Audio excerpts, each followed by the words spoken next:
That's the way to do it. So I do it the easy way. Yeah, that's the way I like to do it, except my computer does not. Yes. It's easier this way, isn't it?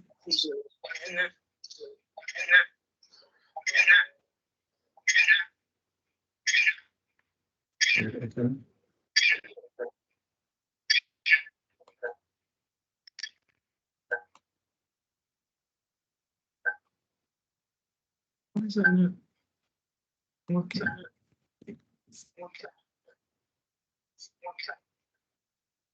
Is it not working?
You do.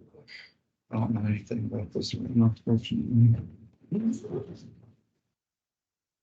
You can do it from, are you in the meeting on your computer? Yes, I am. Hey, everyone, we'll be starting in just a minute, trying to connect here. Try it one more time.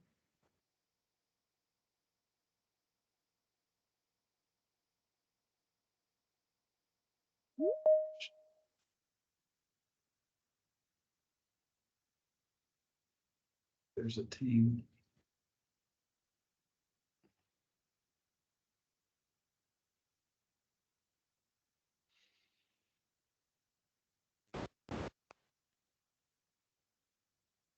We'll get started here in just another minute or so.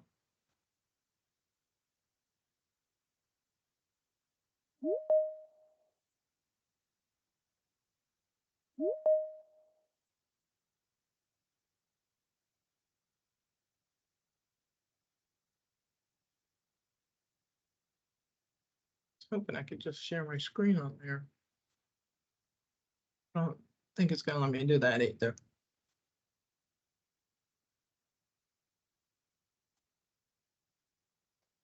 I guess this is just the team's name for us to. Yep.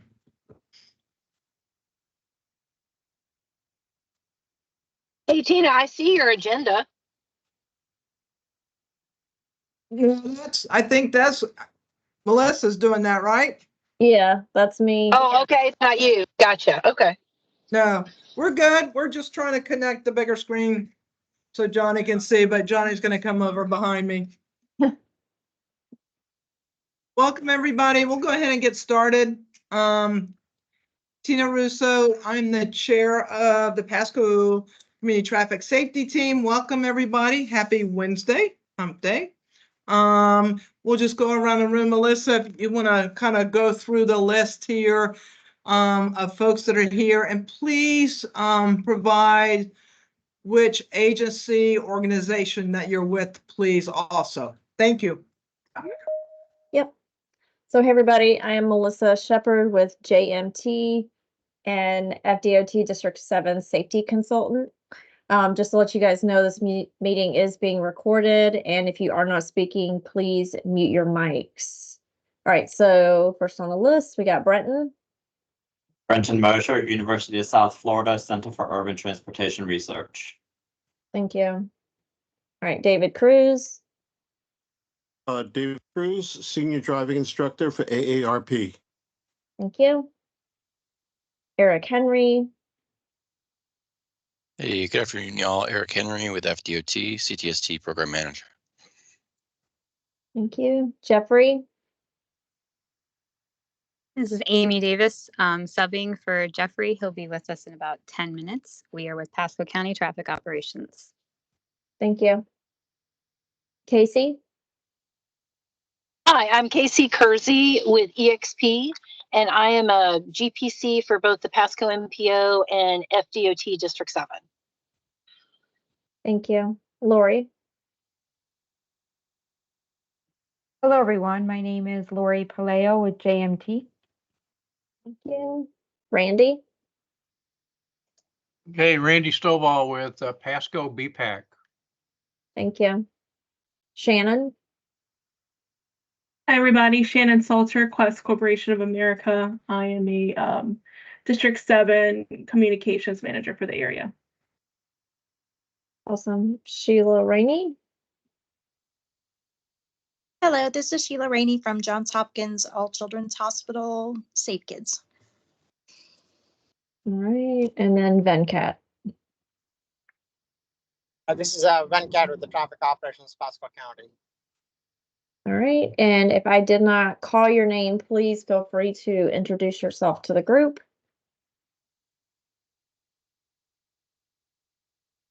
All right, I think that might be it, Tina. So Johnny just joined, I believe. Am I the wrong one? Yeah, he'll hop on in a second. Johnny Kors with Pasco MPO. He'll be actually doing the performance safety measure presentation today in today's meeting. So meeting dedication. So I picked a crash that happened on December 7th, 23. It was an aging user, and I've been trying to kind of spread out the types of crashes that we look at and dedicate to. One of our highest percentage of fatalities are our aging group. So I'm consistent with that. And left turns, we had a fatality on, like I said, December 7th. And it was actually a motorcycle that happened in one of our problem locations that really there's not much we can do. And that problem location was actually at, let me see if I can pull it up here. The Ridge Road and Leo Kidd Avenue. But one of our highest crash fatalities with our Asian users is that left turn, having a hard time judging speed. And if there's any kind of sight distance or visibility issues, then that actually increases it. So just want to dedicate this meeting to this person. And again, I don't want to mention too many names, but an older folk person that died making a left turn. So just one of our higher crash fatalities in this county, and kind of go from there. Any comments on that? Dave Cruz? Go ahead, David. If you have comments, you can raise your hand, please. Okay. Thank you. If you're coming, if any of us witness a left turn area that is not being properly maintained, what's the best way to report that so that it opens up that site area, especially in areas where people are driving over the speed limit? So there is on the Pasco County website a traffic operation form that includes several different options. And again, that doesn't mean that would go to traffic operations. It actually helps go to the specific department that probably would take care of that situation. But there is a form, in fact, it's on the community traffic safety team or the Tampa Bay safety website, thank you, that you can go on the county website, and actually you have to do that because you get an individual kind of doc number that allows you to follow up with it. So let me see if I have a comment here. So Melissa put that in there. And again, it's a link that we can't really share very easily, because once you fill that form out, David, then you specifically, you get that report ID for you. And again, there's several different types of requests on that form, everything from a stop sign to a pothole, I believe. But we send this form out quite often for folks to kind of address safety concerns. And again, that doesn't mean it's always going to get addressed quickly, but it gives us a mechanism for the public and our citizens to send that request in to the appropriate department and agency. And Amy or Jeffrey or whoever, if you want to add to that, please do so. But that doesn't mean it will go specifically traffic office. I think they just decide who the appropriate agency might be when it comes to that form.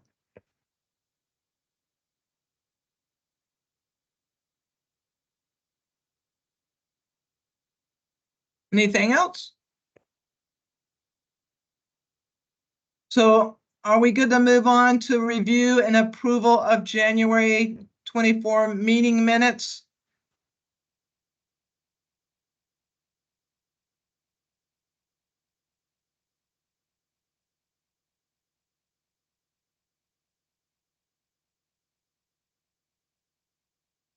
And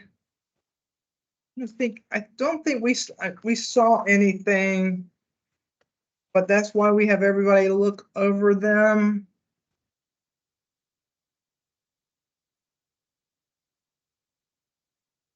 If we don't have any changes, corrections. Thank you, I make a Venkat. motion to approve. Okay, I'll second that. and Dave, second. You got it, okay, Melissa? Yes, thank you, Tina. Dave, did you have your hand raised again or just? I'm trying to put it down. Okay, you're good. Just hit it again. I do that all the time. So old business, problem identification, follow-up, and that, go ahead and bring that sheet up if you can.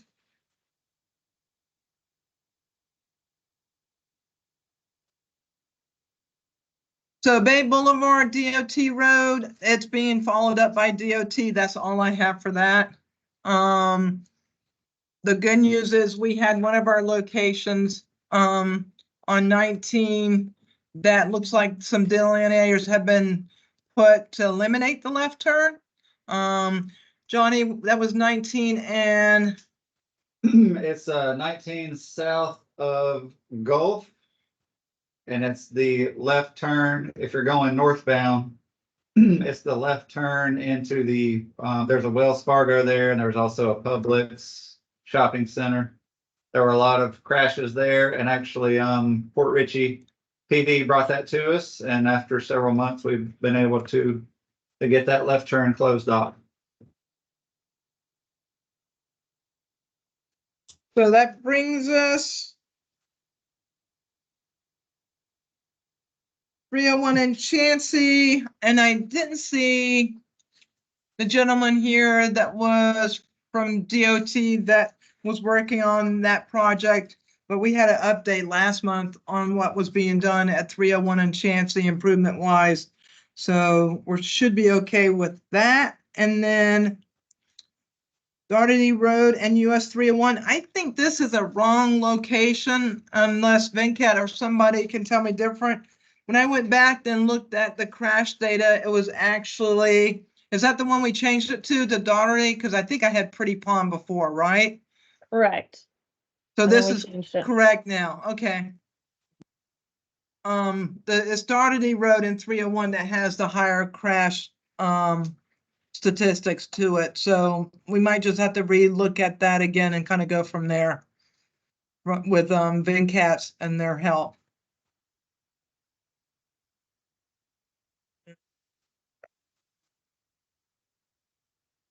Can't see Seven Springs. Did I skip Seven Springs? Seven Springs is an ongoing discussion with everybody, so I'm just gonna kind of leave it at that, right, VinCat? You're making some improvements on Seven Springs. There's a signal going in, right? Yes. Okay. And that's actually one of our problem locations, so on Seven Springs. Just a little bit of an update, and it's not on here. Geiger Road, it's almost been a month now.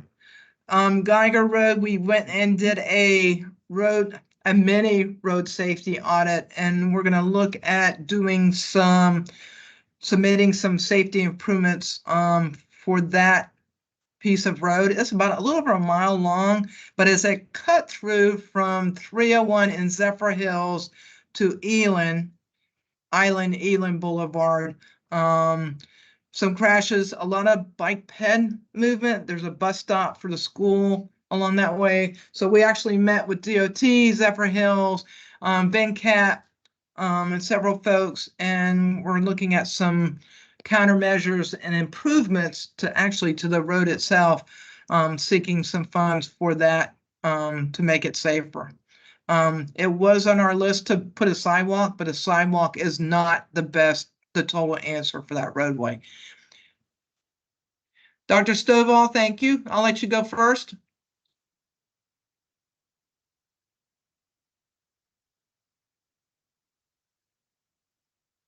Unmute.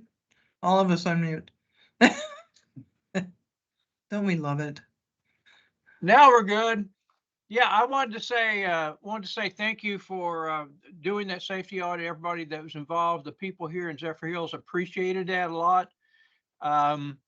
And it's ironic that you had another intersection just down the road from that corner, just while I go the Daughtery Road intersection. And as you know, there's just increasing traffic. This time of year is our scary time here with all the winter visitors coming, but whatever improvements can be done certainly will make a difference. So thank you. Yeah, that was a good exercise for all of us too, as well. Because again, the request, the beginning request, as you know, for Geiger was a multi-use path. There's no right of way for a multi-use path. So the thought was, well, let's put a sidewalk there, and that's not the only thing that is needed. In fact, it might make it more dangerous if you do put a sidewalk on that roadway. So it was a good exercise for everyone involved as well. Dave? How is San Miguel and Little Road? That looks to me to be a big problem area. And what is that? Is it just north of Ridge Road, about half a mile? David, it's funny, we were looking into it this morning, actually. San Miguel and Little, you said? Yeah. Okay. Yes. Okay. So we're actually looking into it this morning. So hopefully by the next CTST meeting, we may be able to get you some information to see what kind of crashes and all that information. Okay, we'll take a quick look. Thanks, Dave. Thank you, Venkat. Venkat, is Amy, that something that's come up in the last few months, or has that been an ongoing? No, we were actually looking at Ladle and Edmonds, I believe. Amy, right? Hey, Venkat, it's Jeffrey. Oh, yeah. Yeah, we were looking at Little and Adonis this morning. And then we extended that coverage all the way to San Miguel. So that's how it came up this morning. Not anybody bringing it to our attention. We just looked at it on a proactive basis. That's all. Right. Okay. If you can just give us an update next month, that'd be greatly appreciated. No problem. Thank you, sir. Anything else, Johnny, that you can think of when it comes to the current problem locations? Nope, not at the minute. So, all right, moving on to new business. Education wise, so anybody, Brent, Sheila, I have the video for us to watch that was made for the school board, if you don't mind us showing it today. Not at all. That'd be amazing. Good. Brent, do you have anything? Anybody else on education? And then we'll move on from there. Not for education for us or Cutter at this time. Although Okay. well, we did host that helmet fitting training at Cutter on February 9th, I want to say. Right. And there were people from the UF Pasco extension there.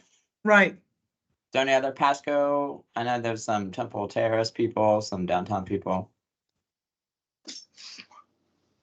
Yeah, we had a helmet fitting training at USF. It was quite a group, by the way, and we're in the works, and we'll talk about this just a little bit later, of trying to schedule another helmet fitting training in Pasco, which is becoming very fun because spring break is coming soon as well. So anyway, we're working on that. Sheila, you want to give a little bit of information about this video, and then I'm going to let Melissa play it for us. Absolutely. So we partnered with Pasco County School District and attended Hudson Academy to do some education. And while we were there, because we were trying to do a large group of 928 students in a small setting, it was really hard to get the communication across to the kids and so that everybody could hear.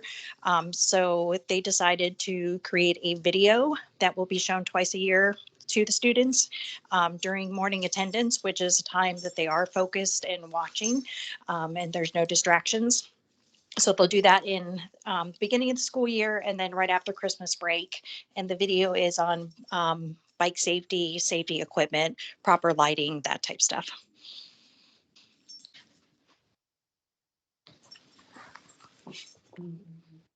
Tina, we can't hear you. Sorry.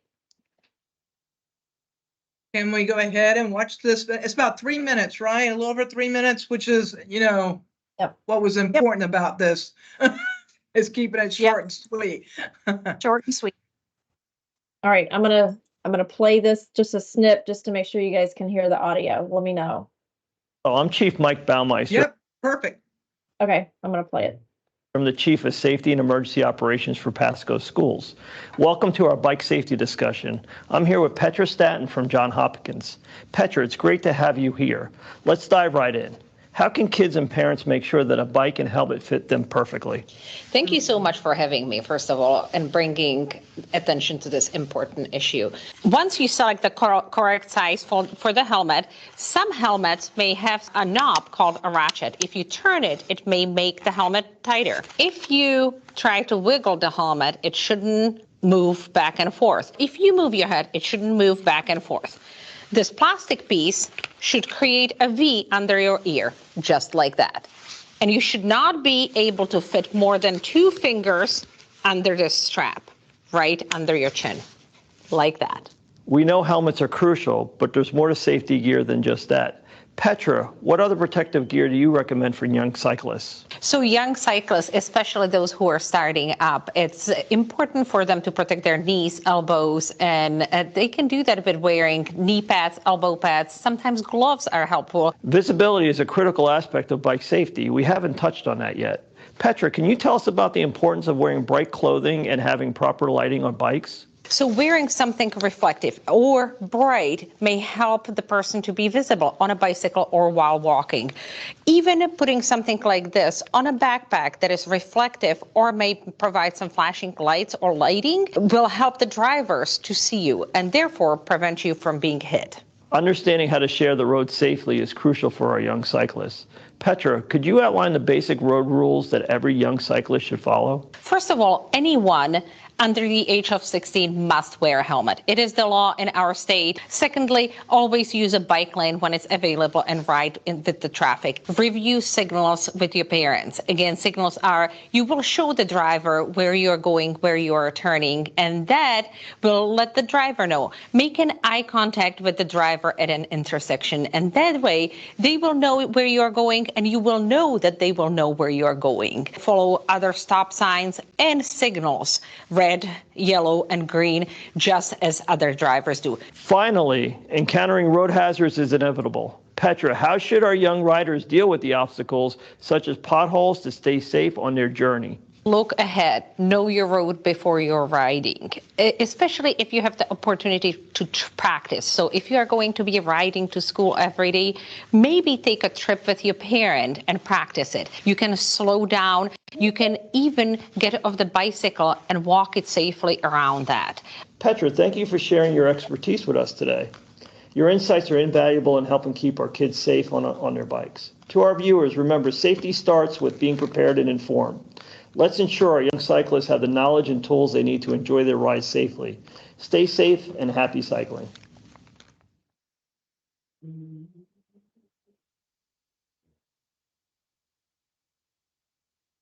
So thank you, Sheila and school board for doing that. I'll get to the hands raised in just a second, but we had to keep this short and sweet, again, for the majority, especially middle school kids.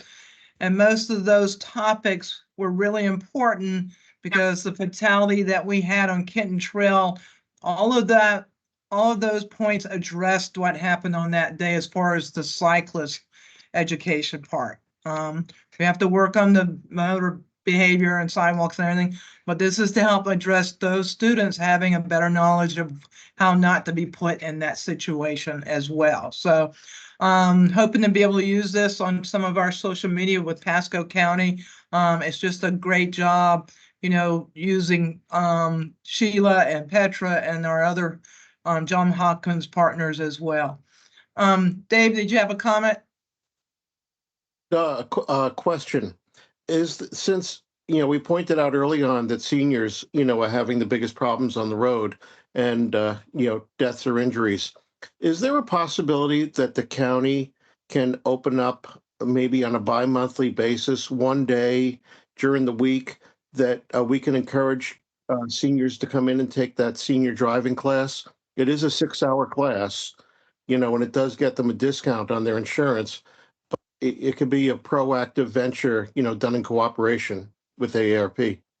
Let's talk with you and Izzy, because we're working, because I'm a actually a car fit specialist for ARP as well, and we've been trying to work in some of those programs with our seniors.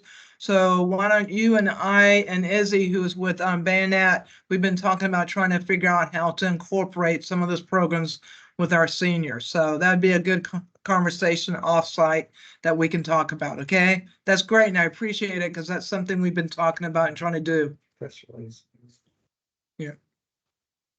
And if I can make a comment on the video, would it be possible to get the local, the Pasco County movie theaters, maybe to show that as maybe prior to a movie at the movie theaters for people to see? That video is great.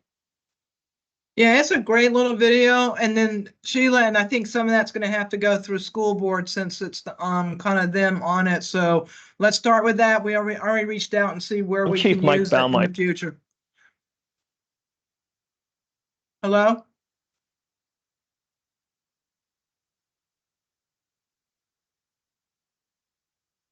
So we'll follow up on where else we can use this video, since it's been done by John Hopkins and school board, okay? So one other kind of update that's education wise, I am working with the crossing guard program on doing a helmet fit training that is mainly for them, but we're going to invite several other folks. So that 10:30 to 12:30 is the best window for our crossing guards to do this helmet fit training. It's a 2-hour training that's done with John Hopkins. We did have a date, but then I found out that date is early release. So Plan B is in the works. I was shooting for the 13th at Starkey Library, but we're going to have to punt and look for a different location and different date, because that's early release and that changes our crossing guard schedule. So next meeting, which we'll talk about, is being moved to the Tuesday instead of Wednesday, and it will be live. We have Dave Peterson from the Pasco County Sheriff's Office School Crossing Guard program. He's been doing a program at Creative World all over the county. He's going to be coming and doing our presentation that he does with us next meeting on the 26th as well. And along those lines, Pasco County School crossing guards were awarded the FDOT State Program of the Year. DOT came and presented that award to the sheriff last Wednesday, which was just a great honor, because this is 2 years in a row that they've won a statewide recognition. Congratulations to those heroes that are out there every day. And that kind of leads me into enforcement.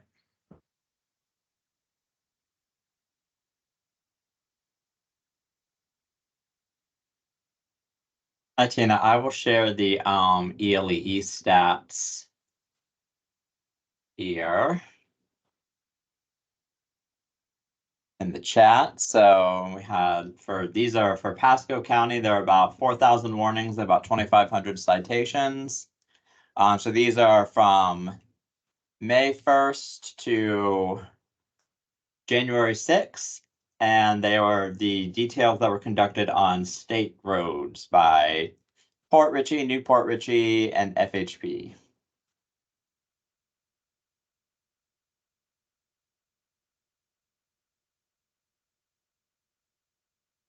Thank you, Brent.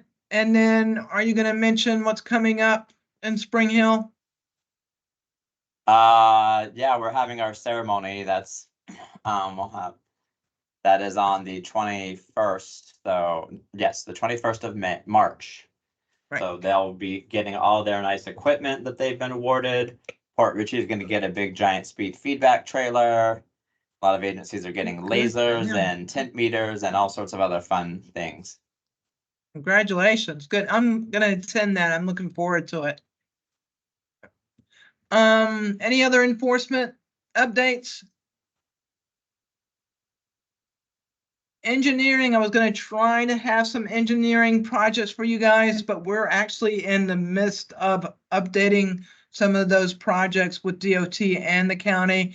So we'll bring those to you probably at our March meeting, which is a face-to-face meeting, which might be better anyway. Next is our crash stats, and that might be a good lead into for Johnny's presentation, if you guys don't mind, because it kind of incorporates all the crash data.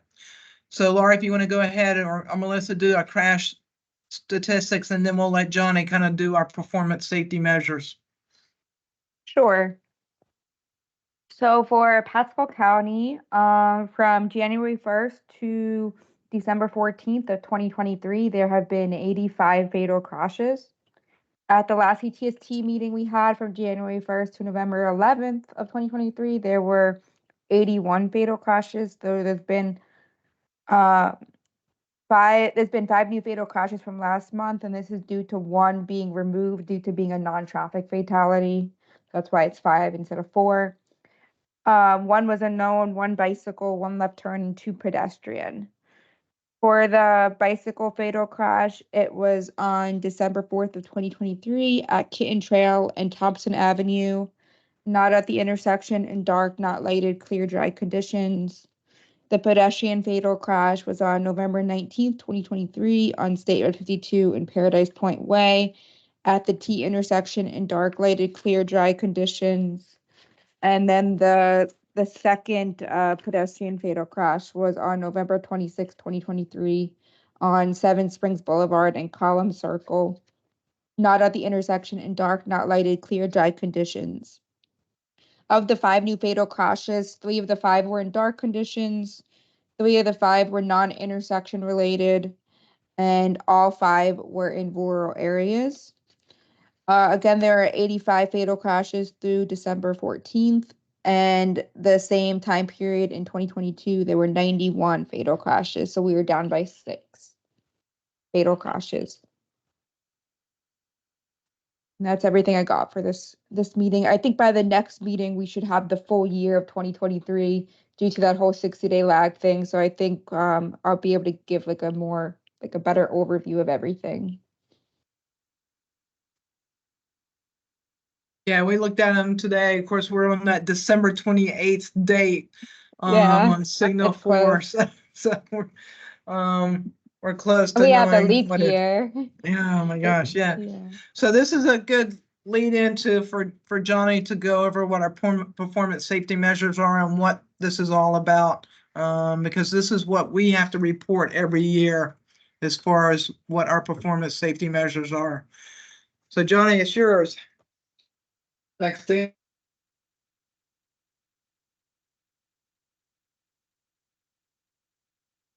We can't hear you, John. Sorry.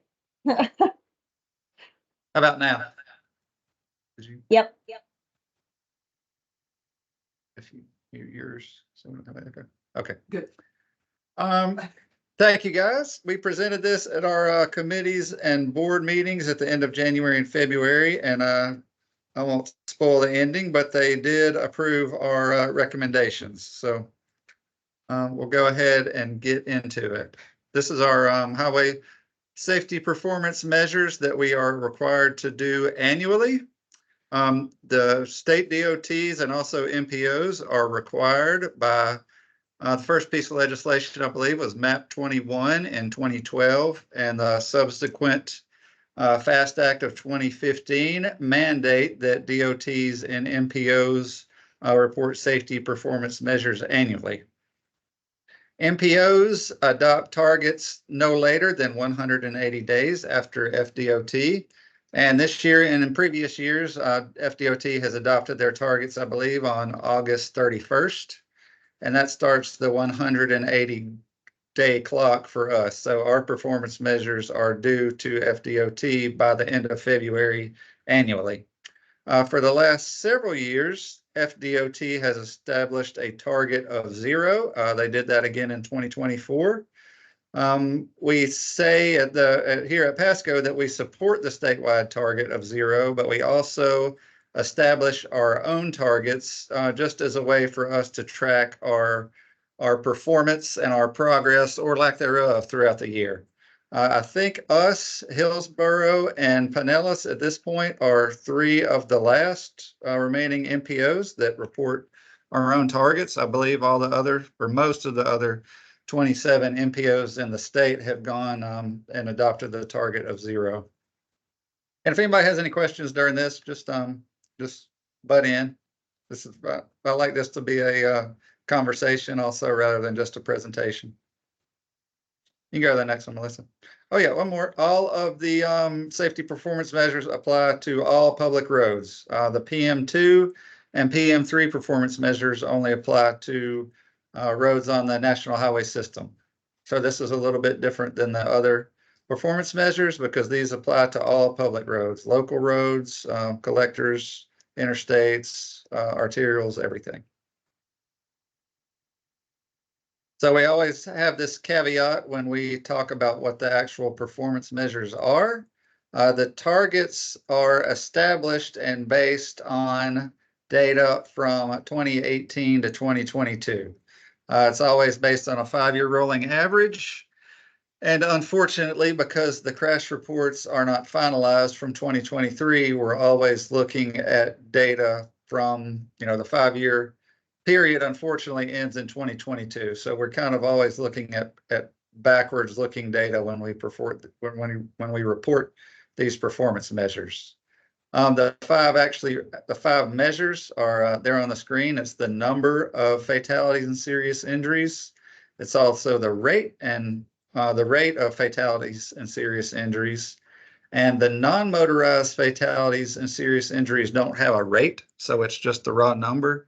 I think we recently heard from FDOT or FHWA, I don't remember which one it was, that they're actually looking at trying to calculate a non-motorized person miles traveled metric. So maybe in the future we'll actually have a rate of non-motorized fatalities and serious injuries. But right now that's just the raw number that we report. So we're going to take a look at what the actual statistics are. Hopefully we're seeing in the average annual fatalities and the rate that we've kind of topped off and we're starting to see a downtrend. This will be a lot more apparent when we look at the serious injuries. You can see for the current 5-year average compared to 2017 to 2021, just the raw number of fatalities for the 5 years is down 1.3% compared to the last 5-year average. And for the rate, which is on this slide, we're actually down 3.4% from 2017 to 2021. So the rate is moving down faster than just the raw number because our rate, which is based on vehicle miles traveled, is actually going up and our fatalities are trending down. So that's why the rate is dropping faster than the actual number. Sure, you have a question? Yeah, just a quick question on motorized and non-motorized. When we look at gas-powered bicycles, electric bicycles, and golf, where do those vehicles fall in?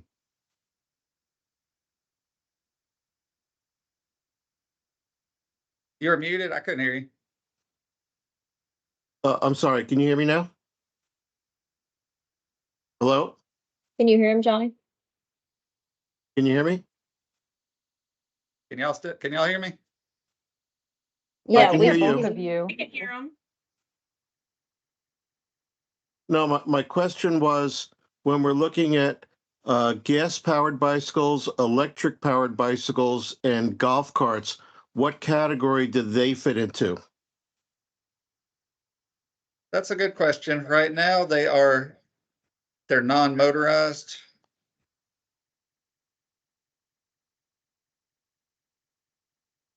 So right now, those fall into the non-motorized category. And as we get further into, you know, as getting a better idea of those crashes, how they look on the crash reports, maybe there'll be some more information that we'll be able to use from the crash reports. But right now, we really don't have a lot of information about those kind of crashes. Let me answer some of that. So when it comes to this data, it always comes from those long form crash reports. So everything is based on what information we get off those long form crash reports that comes from law enforcement. There is nothing on those crash reports currently that talks about golf carts, electric bikes, and so forth. There is some works on changing that on the long form crash report so we can start collecting that data. And again, this is based on, we're always a year behind, which is really hard for some of us to grasp.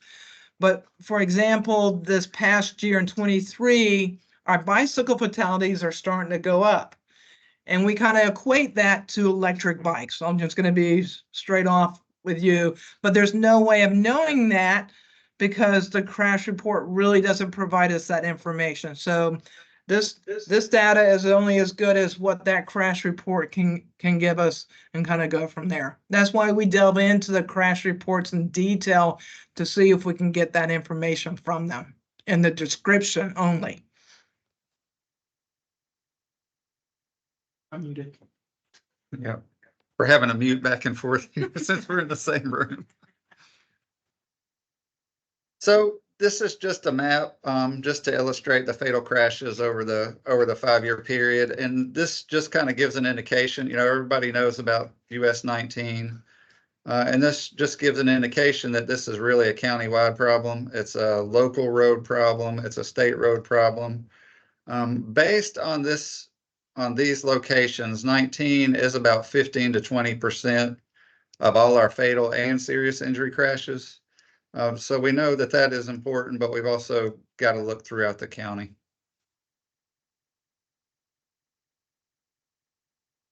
So for our annual serious injuries, and when I was describing the fatal crashes, I hope that the trend is starting. That's a similar trend for the serious injuries, where we're going to see a more significant drop in as we go through the other 5-year periods. So just for the raw annual serious injuries, our serious injuries were down almost 9%. So we are seeing a significant decrease from the previous 5-year average. And it's the same also for the serious injury rate. Again, because our VMT is going up and our serious injuries are going down, the rate is decreasing a little faster than just the raw number. So we decreased almost 10% from the 2017 to 2021 period. So there is good news on the serious injury front. We've had some discussions about why that is. A lot of it we think is just because the older vehicles are phasing out of the fleet. We're getting newer and safer vehicles. So hopefully that's contributing to the serious injury rate, and then eventually that'll start to show up in the fatality rate also. Again, this is just a map of the serious injury crashes over the 5 years. And again, this just gives a good visual representation that we have that this is a countywide problem, not just a 19 problem.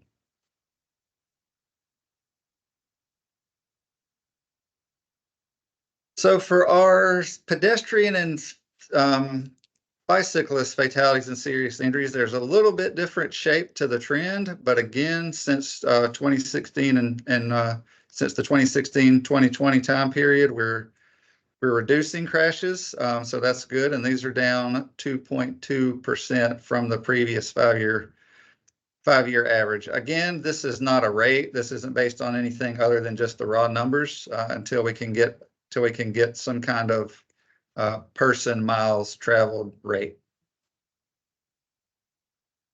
I think on the next slide, yep, again, this is a visual representation of the non-motorized crashes. And again, you can see, 19 is a problem, but we also have issues over in Zephyr Hills. So you can see a little bit different travel pattern with the non-motorized fatalities and serious injuries.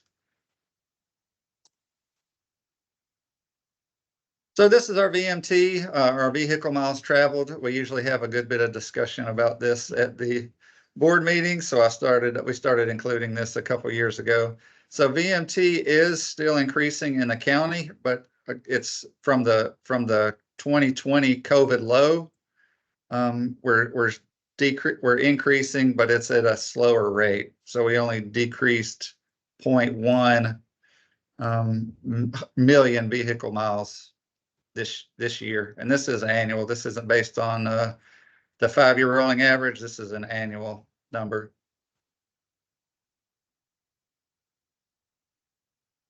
So there's a lot of data on this chart, but I think the two takeaways is that for Pasco, we're performing better than the statewide average. That's the good news. The bad news is that our rate for fatalities and for serious injuries is well above the state average. So we're performing better than the state overall, but we're starting from a worse place just in terms of what the rate is. So we can see from this table that we've still got a lot of work to do. And if we're looking at these as numbers, but if you have a family member or a friend or a loved one involved in any of these statistics, then we're obviously not doing a good enough job. And that's something that we always point out. We're looking at these as numbers, but these aren't, these are translated into lives. And if you think about the ripple effect of how many people one of these numbers affects, for a 5-year average, we're looking at tens of thousands of people who are affected by these crashes.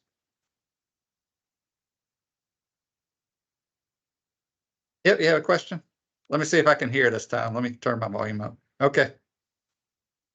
On a comparison over the years that you have mentioned, how does that compare to the rate of population increase in Pasco County? So we do look at that, just for what the federal mandate is for these performance measures. The rates are based on vehicle miles traveled, but we do also look at rate based on population, and even based on population, our Pasco's numbers are higher than the state average. We do report that number when we apply for grants, for any kind of discretionary grant. We do look at that number annually. So even in that metric, we've got a lot of work to do. We're still much higher than the average, even based on population. We know a lot of people are moving here. So the growth rate is higher than the state probably, but we've also just got a higher rate based on population. So Brent asked where the VMT came from. The VMT is calculated from FHWA and FDOT. So we don't calculate that ourselves. We had a discussion at the last board meeting about the accuracy of the VMT metric. That metric is based on the NHS, the National Highway System. So we're comparing, the rates and we talk about this all the time. The rates in our performance measures are based on all roads. The VMT number that we're getting is from the NHS. And so we're trying to extrapolate that VMT number for the entire system based on state roads plus a bunch of other calculations. So we're dubious about how accurate the number is, and I don't know if anybody from the state would have any better information on how that number is calculated.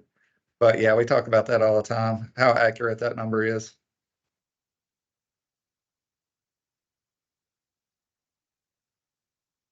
Are there any other questions I'm not seeing? So back to that table for 1 second. We do have a lot of work to do, but it was notable for us that the Pasco MPO was one of only 4 MPO planning areas that saw a reduction in all the performance measures during the current 5-year period. So, like I said, we still got a lot of work to do, but that does give us some hope, at least, that we're moving in the right direction in Pasco.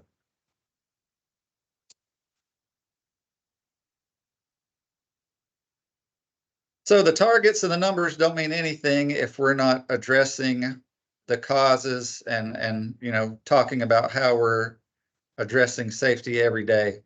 I'm not going to go through all these, but I think it's important that safety is the #1 criteria for the Pasco MPO's project prioritization methodology. So it's something that we do look at every single day. Tina does a ton of engagement and education, which is also important. And also we recognize the need for a safety action plan, and through the FHWA, we were actually able to apply for and win a Safe Streets and Roads for All grant for a comprehensive safety action plan. So we're really excited about that, and it's needed here, and we think that's also going to make a big difference in our performance measures. It's not going to happen overnight. It'll probably take a year or 2 to go through the plan process to have a completed plan. But that's going to identify projects. It's going to identify locations where we need countermeasures. So we're very excited about that plan. We're working on getting the grant agreement going right now and getting able to where we can actually start the planning process for that. So that's a big deal for us. So this is the recommended, these are the recommended targets that we asked for approval of the MPO board, and we did get that approval. So we are recommending 2024 targets based on a 10% reduction of the current 5-year rolling average. And that is aggressive for the area. I think it's aggressive probably for most MPOs in the state. But we feel like it is attainable. To us, that's not an aspirational target. We feel like that is something that we can attain. So that is what we have recommended, and that's approved. So the 2024 targets are what we are going to ask for. It's hard when we talk about these numbers. We have tenths on here. We're not. We're talking about lives, and yet we're using decimal places. So it's always a conversation for us. Our target is not that we have 92 fatalities on roadways for the next 5-year average. But again, this is a way for us to track our progress. So it's always a difficult conversation with the board about why these targets are being adopted. Previously, we just went with our target was the 5-year rolling average. So we weren't actually asking for a reduction. We were just asking for a target based on the 5-year rolling average. So now we're asking for a 10% reduction, which is a good statement from our board of the task of reducing fatalities and serious injuries. And I think that is the last slide. Are there any other questions or comments or anything?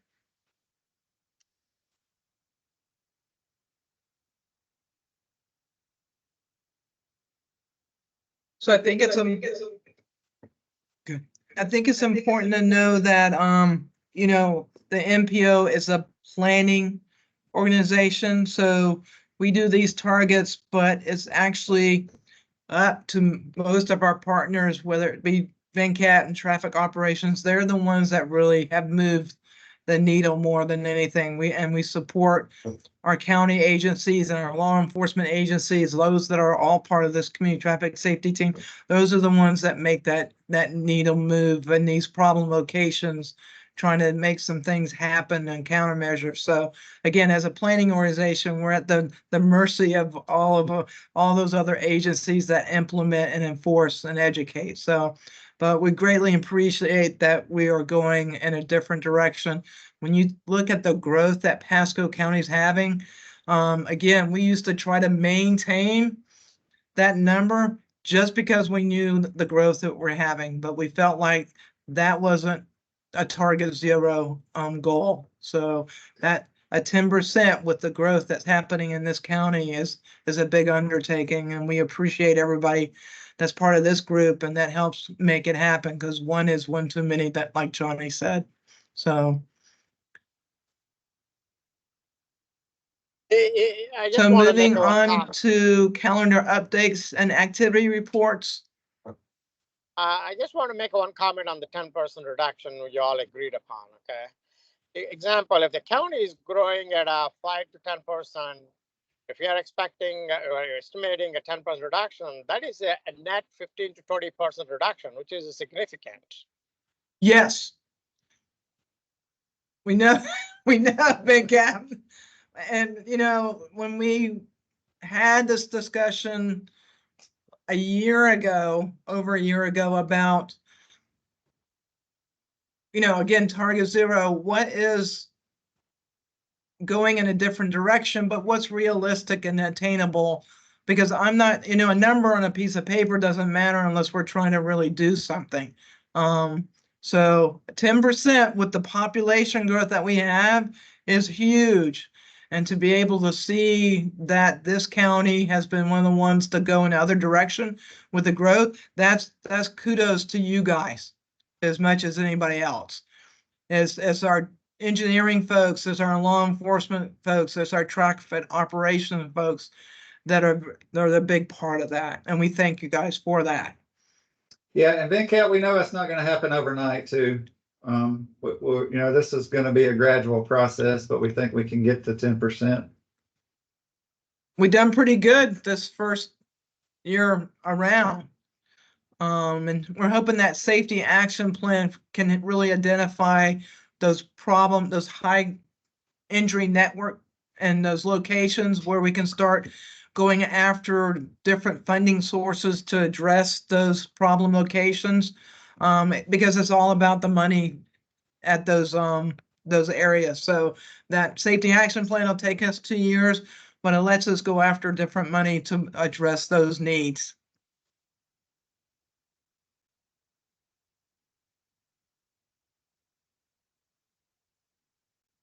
Eric, do you have any updates for us? Nothing much, nothing in Pasco really. We'll be out this weekend at a couple of events in St. Pete. They have a Bike Your City event, and then we'll be out there for the Sunshine Skyway 10K, doing the booth expo there. Cool. We are doing the Pasco Outdoor Expo thing, March 9th. Where's that at, Brent? Right, we're at the Starkey Ranch TLC where we normally have. Oh, that's right. In fact, I think there's a big sign downstairs for it. Yeah, at County Center. Cool. You'll probably have a great turnout. Any other updates? If not, we'll go on to the HISP update. Yep, so the portal is up and running. We JMT met with City of Zephyr Hills right after our last meeting. So I had a good meeting with them, and I think Sarah is working with them on some things. So we'll meet up again and see if there is anything HSIP related we can help them with. Pasco County, if there's anything we can help you guys out with, let us know. But I think that's kind of it for me. Eric, anything I missed? Yep, I think that covers it. Cool. Thanks. Anything else that we missed on the open forum? We did the performance safety measure, Safe Streets for All. If you want to add, I know it's enrollment or grant application time, right? Yes, so I'll just give a little plug, and then I know Lori's got to do a presentation. But the grant application period has opened. There are several dates that or deadlines that we need to be cognizant of for the planning and demonstration phase of the grant.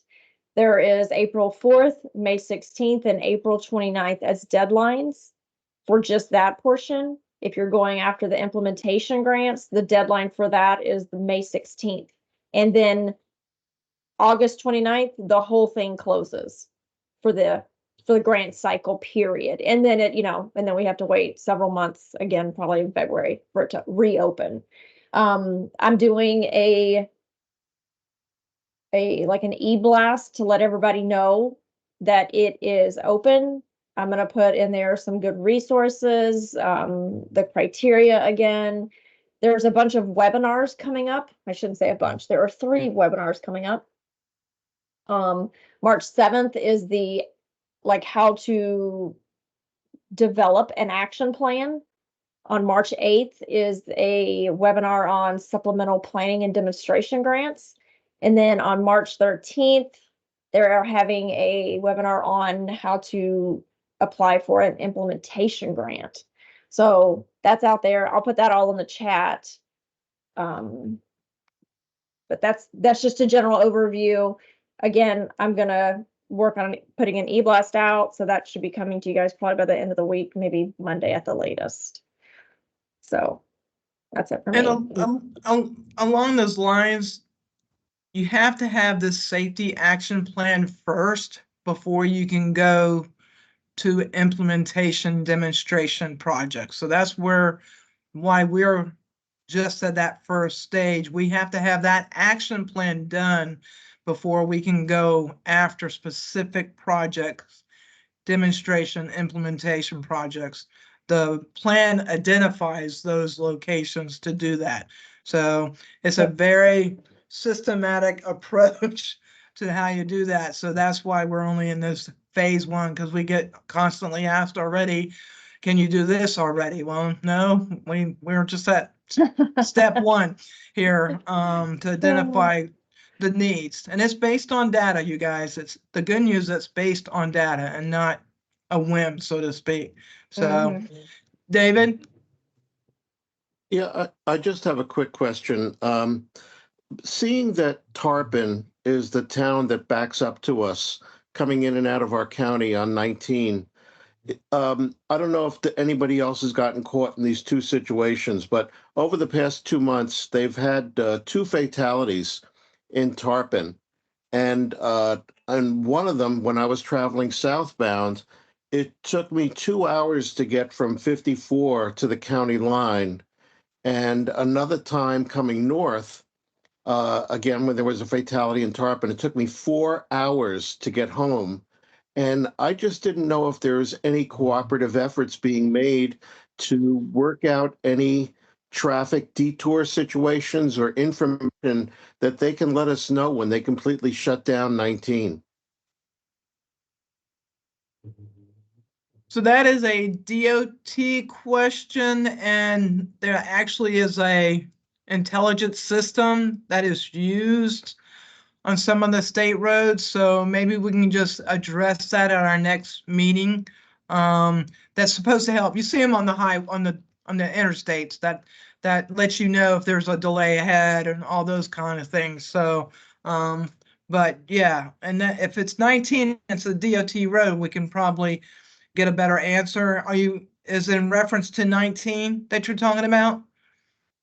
Yes, directly. Okay. Because, each month I have to go down there for meetings at their EOC, and it just seems as though Tarpon is the bottleneck where things just stop if something happens on 19.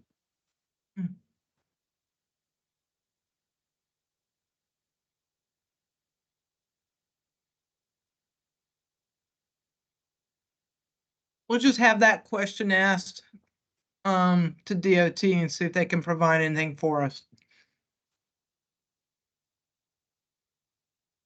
Laurie, do you have a presentation for us for UF and Signal 4? Yes. Thank you. Good. Yay. Yay.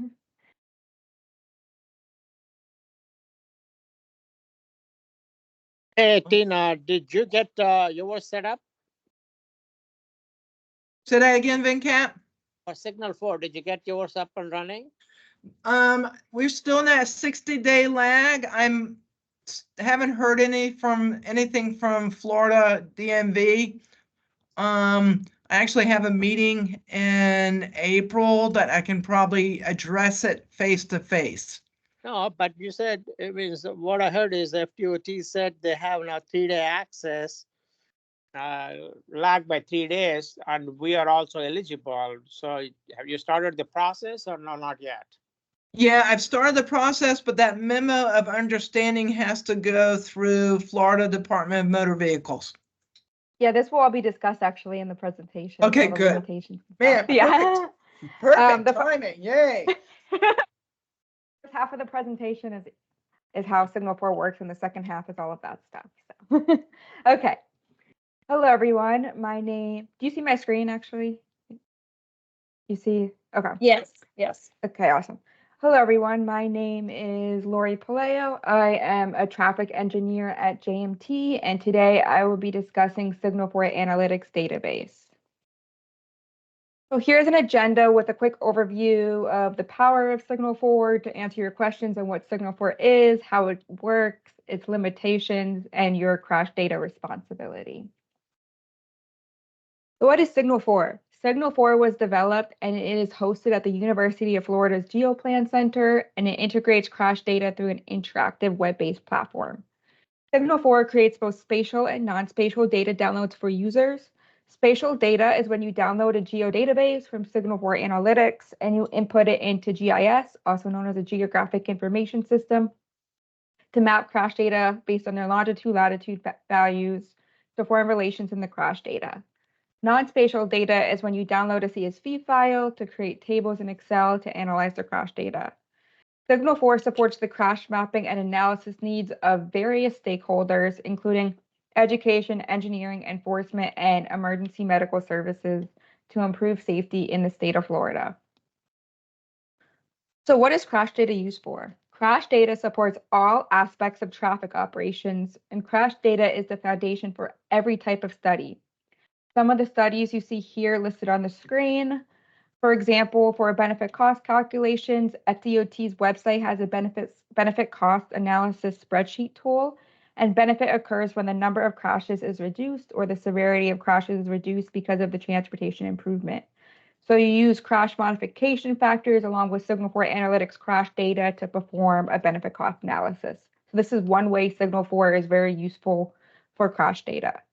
Another way is roadway safety audits. Roadway safety audits are formal safety performance examinations of an existing or future roadway or intersection by an independent multidisciplinary team. So you use Signal 4 to look at crashes when developing recommendations at a corridor, study segment, etc. So where does the data come from? The major data source for Signal 4 is the Florida Department of Highway Safety and Motor Vehicles, known as the FHSMV, for crash data, and the Florida Court Clerks Comptrollers, also known as the FCCC, for citation data. Signal 4's reporting tools do not provide any direct access to the citation data, but there's plans for future iterations, but is not something that is currently in Signal 4. Signal 4 also maintains some crash data elements that are derived from the FHSMV data elements to enhance the crash data. So how does Signal 4 work? There is a public dashboard that does not require a login account on signal4analytics.com. The public dashboard allows for limited filtering of the aggregated crash data. So it only has on this dashboard charts and visualizations for fatalities and serious injuries, but it does not have all severity types. On this top black bar, you see on the screen, you could filter by different queries. One of them is year. By law, crash data is confidential for 60 days after a crash report is filed. So the data available in the public dashboard will always lag by about 70 days from the current date. It's 70 days because there are 10 days that law enforcement is allowed to complete and file an initial crash report. And then you have the 60 days due to the confidentiality of the Senate bill, which I will discuss more later. It's important to note when you're looking at these graphs for fatalities and serious injuries that there is that 70-day lag So when you're trying to make comparisons between years, keep that in mind that the data isn't fully in the system yet. You could also filter by state, county, district, MPO, or city.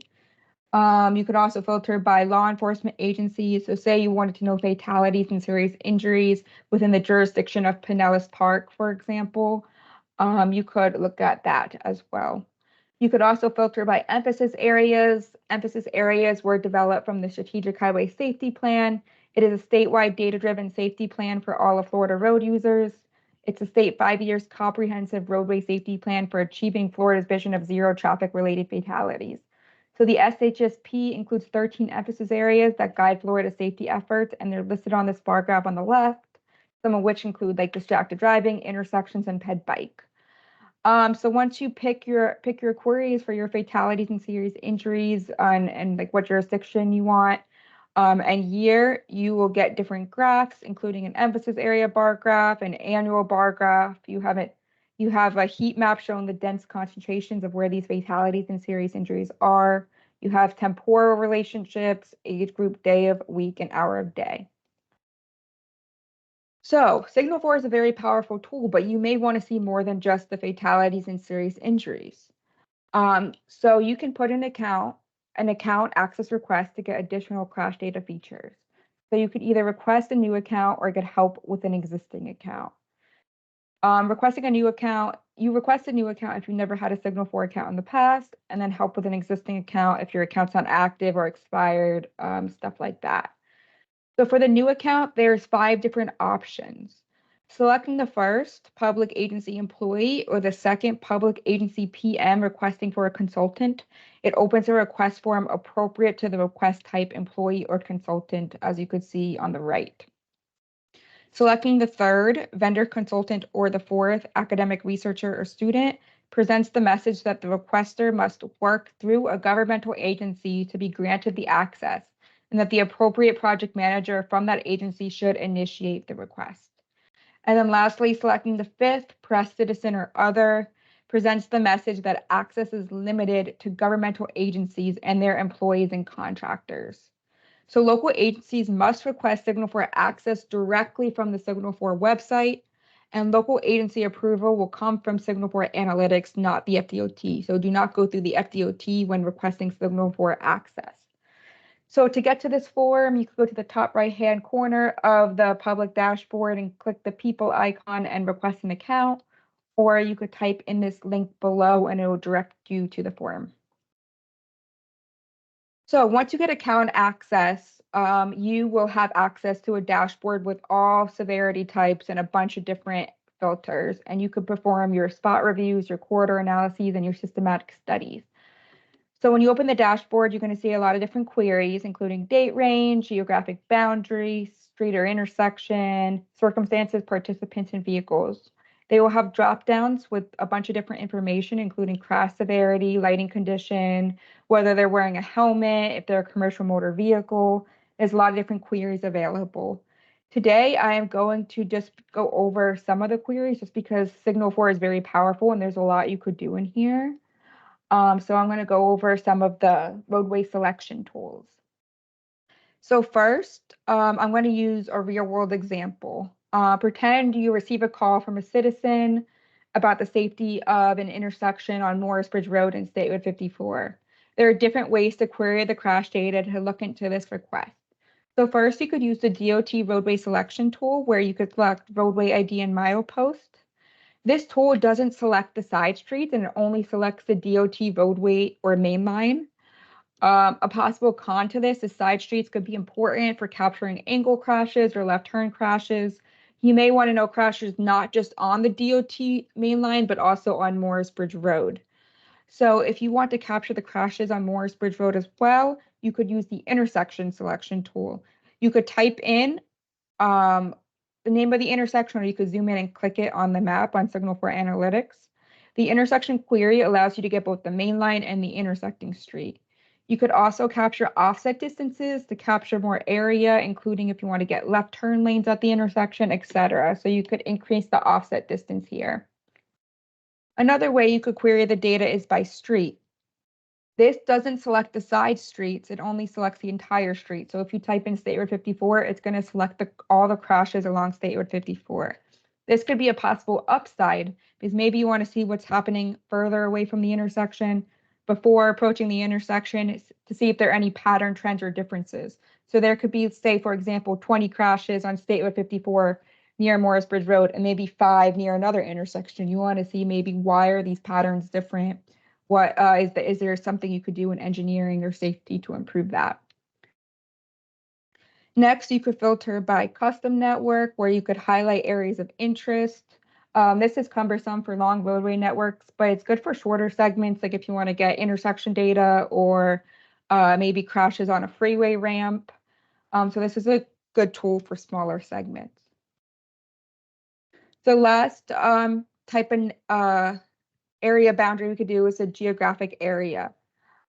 This is a custom boundary where you could draw polygons to select the most crash data. This is my preferred method because it allows you to really hone into where you want to capture the data. You could do large corridors, or you could even draw a polygon along a mid-block crosswalk and just capture the crashes along the mid-block crosswalk. Another cool feature about this is you could save your polygon. There's the save button right here on the left of the screen. And this allows you to save your polygon if you want to access it later. Maybe you want to change the date range of when the crash data, or maybe you just want to look up head crashes. So you could go back to this exact area later. So once you get what you need to get, it is ready to you're ready to download the data.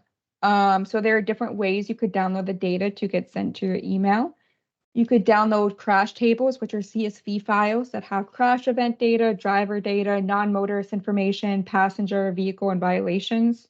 You could download a GIS geolocation, which is a geodatabase that you could export into GIS. You could download FDOT tables, which have some additional data points for FDOT roads, pulling information from the roadway characteristics inventory or RCI, including FDOT roadway information and FARS information. You could also download PedBike typing, which is also a CSV file, which has more detailed crash information, including where the pedestrian is in the roadway, whether or not they're walking along a roadway, crossing a driveway or alleyway. So there's pretty good information in there as well. You could download police crash reports, which are PDFs, which you cannot receive until after 60 days of when the crash occurred. You could download 100 at a time, and if you want more than 100 crash reports, you have to do a new data download. Lastly, you could download README files, which explain the folder structure, the query parameters selected, and the files selected for download, including the number of records returned by the query in each file. So once you select the data options and queries you wish to download, you will get sent an email to download the data. For example, for a crash event, the email will output folders for a CSV file. The file will be available for download for 3 days, and if you miss downloading the file by then, you will have to put in a new data download request in Civil 4.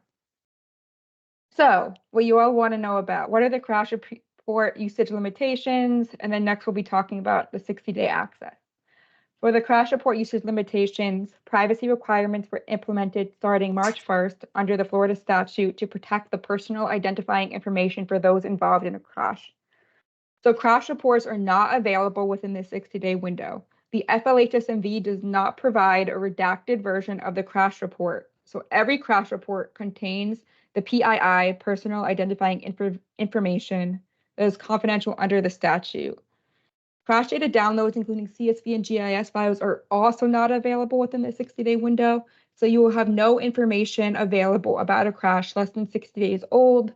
You will not see information about the location of the crash, the type of crash, no information about the crash under the Florida statute. After 60 days, crash data can be shared, but the crash reports can never be shared due to this personal identifying information. So how do you get under 60-day access? How do you get special permissions to get crash reports and crash data information? Local agencies must work directly with the DHSMV and provide a crash report and crash data justification document to obtain a memorandum of understanding or an MOU for special permissions. An MOU is a sworn statement that you will not break the privacy or confidentiality of the crash data or crash reports.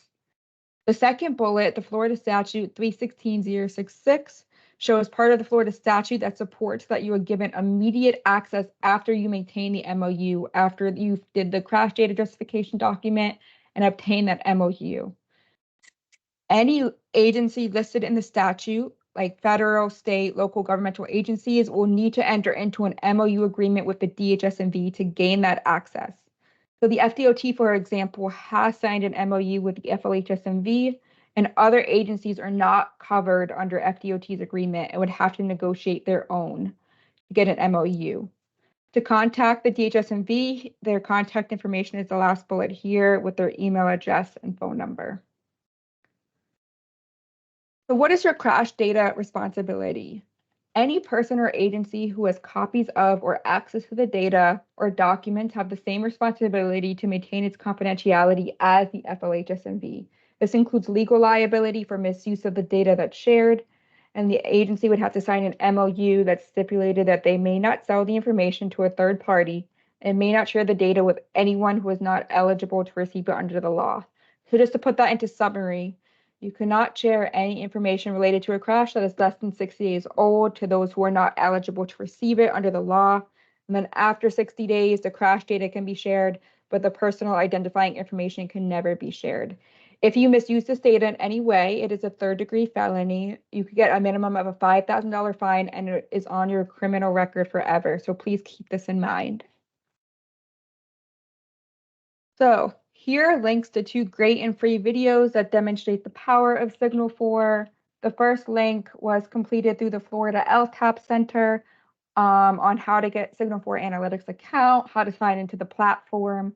It shows a live demo that demonstrates how you can get relevant safety data for your MPO area and upcoming plans to support MPO safety performance target setting.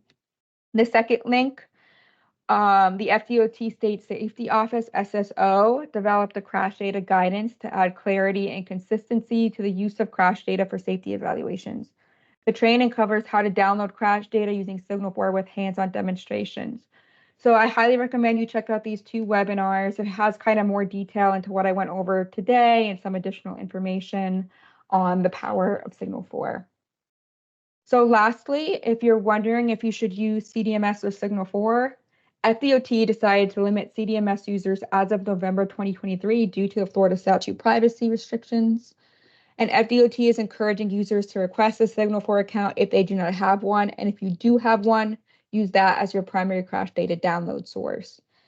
Signal 4 is very powerful, as you could see. So we're just all encouraging you to start using Signal 4 and request an account.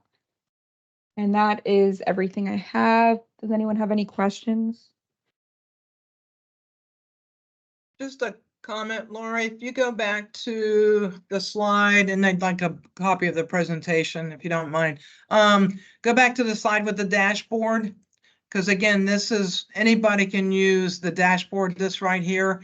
You don't have to have a login to use the Signal board.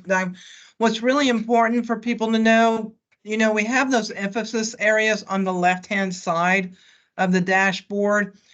When you look at them, they give you fatalities and serious injuries. Just realize they overlap. So when you look at all those fatalities and those emphasis areas, they're not going to add up to the total number for the county at the top. So it might be a lane departure and an aging user that is in that fatality number. So I just want to, sometimes people don't realize that those emphasis areas overlap. So when you have all those fatalities added up, it ends up being a lot more than the total at the top, just to give everybody a hint, because everybody has access to this dashboard. Great. And also note that these are fatalities, not fatal crashes. So that means it's the number of people involved in the crash. So it might be 1 fatal crash, but 2 fatalities. So that's another thing to keep in mind as well.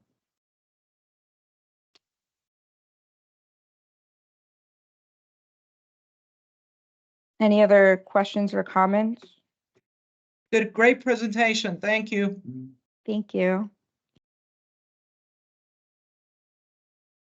And back to our agenda. So Our next meeting has been moved up a day to March 26th. So we're going to really throw a kink into things by having it a day early and live. But we're going to have a great presentation from Dave Peterson, one of our school crossing guards, who's been doing a great program in our preschool, pre-K schools that we're looking forward to as well. So just mark that date and come and join us at Starkey Ranch Library a day early. If you come on the 27th, we won't be there.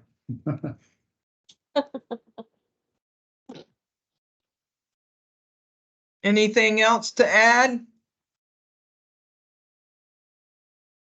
No, just all great presentations today, guys. Thank you. Great Agreed. information. If we have nothing else, we will adjourn. Everybody have a safe hump day. And Thanks, see you Tina. in Thank next you. month. Thank y'all very much. Yep. Thank Thanks, you. everybody. Take care.